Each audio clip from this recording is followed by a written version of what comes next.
주님 마음 내게 주소서. 내 아버지 주님 마음 내게 주소서.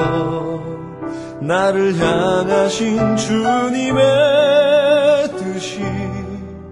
예수님의 이름으로 기도 올리옵나이다. 아멘. 지난번에 이어서 오늘 느헤미야서를 살펴보게 되는데, 에스라하고 느헤미야서는 히브리 원문 성경에서는 역대기와 열왕기처럼 한 권의 책입니다. 그래서 에스라, 느헤미야를 연속해서 읽으면 한 권의 책을 읽는 느낌이 살아납니다. 그러나 책을 읽다 보면 한 페이지 안에서도 내용별로 2개 이상의 문단을 나눌 수 있듯이 에스라, 느헤미야도 문단 나누기 형식을 살펴보면 에스라가 첫 문단, 느헤미야는 두 번째 문단으로 볼 수 있을 만큼 내용성의 강조점이 다릅니다. 자, 그러면 에스라를 한 페이지 안에 있는 첫 문단으로 볼 때, 이 첫 문단의 중심 내용은 무엇이었습니까? 지난번에 살펴보았던 것처럼 성전을 짓는 일이었습니다. 그 다음에 느헤미야를 한 페이지 안에 있는 두 번째 문단으로 볼 때 중심 내용은 무엇일 것 같아요? 오늘 첫 문단의 말씀이 이렇게 되어 있습니다. 나의 형제 가운데 하나인 하나니가 다른 사람들과 함께 유다에서 왔기에 이리로 사로잡혀 오지 않고 그곳에 남아있는 유다 사람들은 어떠한지, 예루살렘의 형편은 어떠한지를 물어보았다. 그들이 나에게 대답하였다. 사로잡혀 오지 않고 그 지방에 남은 사람들은 거기에서 고생이 아주 심합니다. 업신여김을 받습니다. 예루살렘 성벽은 허물어지고 성문들은 다 불에 탔습니다. 이 말을 듣고서 나는 주저앉아서 울었다.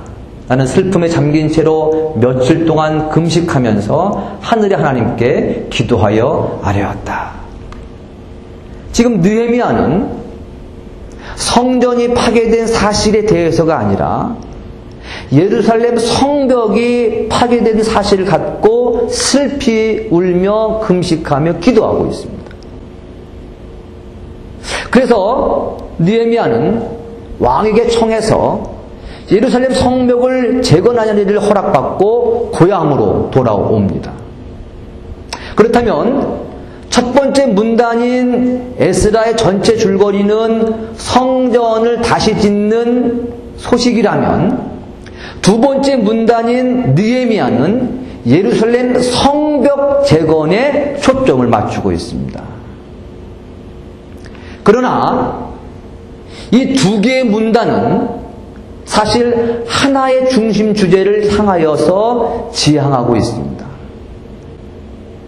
이거를 좀 컴퓨터 용어로 이야기하면 젊은 사람들 다 이해를 할 수 있을 것 같은데요. 아주 좋은 소프트웨어를 돌리려면 기능이 아주 좋은 하드웨어를 2개 돌려야 됩니다. 하나는 CPU가 아주 속도도 빠르고 좋은 것, 그리고 램도 아주 많은 것. 이게 램과 CPU가 좋은 거일수록 소프트웨어를 돌릴 수 있습니다. 그러면 에스더도 역시 에스라와 느헤미야는 2개의 하드웨어나 마찬가지입니다. 그렇다면 무언가 중요한 소프트웨어를 돌리기 위한 2개의 하드웨어입니다. 그러면 과연 무엇을 지향하고 있는지 그것을 살펴보도록 하시겠습니다. 오늘날 각 나라 간의 국경을 철조망으로 구분을 한다면, 옛날은 도시국가였습니다. 그래서 도시국가의 경계는 성벽으로 구분을 합니다. 옛날의 성은 외부 적들의 침공으로부터 백성들을 보호해주는 삶의 주거 공간이 성이었습니다. 그래서 적의 침공을 잘 막아내려면 성벽도 튼튼하고 높아야 합니다. 느헤미야서 2장 17절을 보시면 이렇게 되어 있습니다. 이제 예루살렘 성벽을 다시 쌓읍시다. 남에게 이런 수모라는 것이 적의 침공을 의미합니다. 이런 수모를 받는 일이 다시는 없어야 할 것입니다. 그래서 느헤미야는 성벽을 쌓는 일로 인해서 고향으로 돌아온 사람입니다. 그런데 이스라엘 민족에게 있어서 예루살렘 성은 적의 침공을 막아주거나 국경을 구분하는 그 이상의 특별한 의미가 있습니다. 성 안에, 예루살렘 성 안에 하나님이 임재하시는 성전이 있기 때문에 그렇습니다. 그래서 예루살렘 성도 역시 거룩한 성이라고 부릅니다. 성전과 예루살렘 성을 따로 구분하지 않습니다. 성전 파괴나 예루살렘 성벽 파괴는 다 같이 하나님의 거룩함이 집합했다는 동일한 의미를 갖고 있습니다. 또 성전을 재건하는 일이나 성벽을 재건하는 일은 다 같이 하나님의 거룩함이 회복된다는 의미를 동시에 갖고 있습니다. 신앙생활이라는 것이 예배와 삶이 분리되지 않는 것과 같은 의미입니다. 그래서 성전과 성벽이 완공이 되었다고 해서 에스라, 느헤미야의 기록 목적이 다 이루어진 것이 아니란 말입니다. 우리가 지난주에 배웠습니다. 에스라 6장까지 성전이 완공이 되었지만 7장부터 율법을 가르치려는 목적으로 에스라가 등장을 하였습니다. 느헤미야서 역시 6장 15절의 성벽 재건이 완성이 되었습니다. 하지만 그것으로 느헤미야서는 끝나지 않습니다. 성전을 완공했고 성벽 재건이 완공이 이루어진 마당에 아직도 무엇이 필요합니까? 과연 그들은 성전을 완공을 했더니 진정 기쁨을 되찾을 수 있었겠습니까?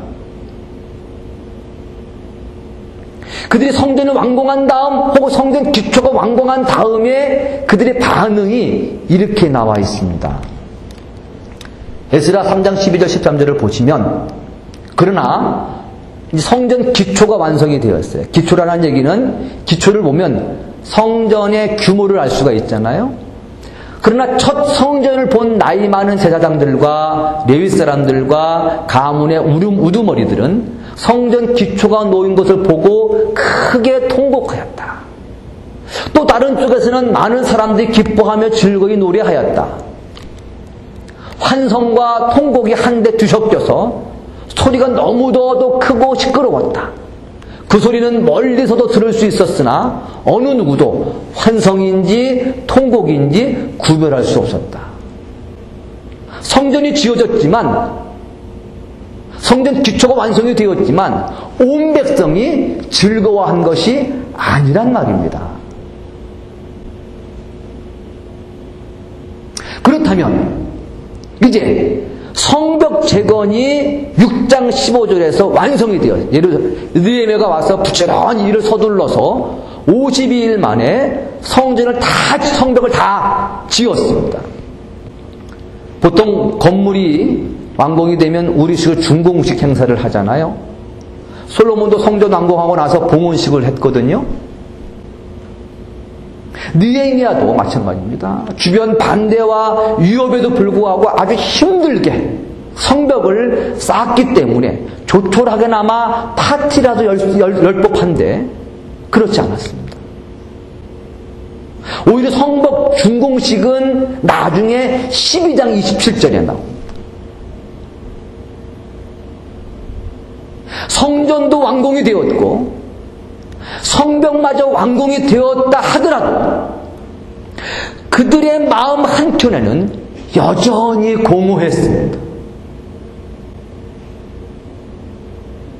성전 완공으로도 성벽 재건으로도 채우지 못할 그 공허함은 바로 말씀에 대한 갈망이었습니다.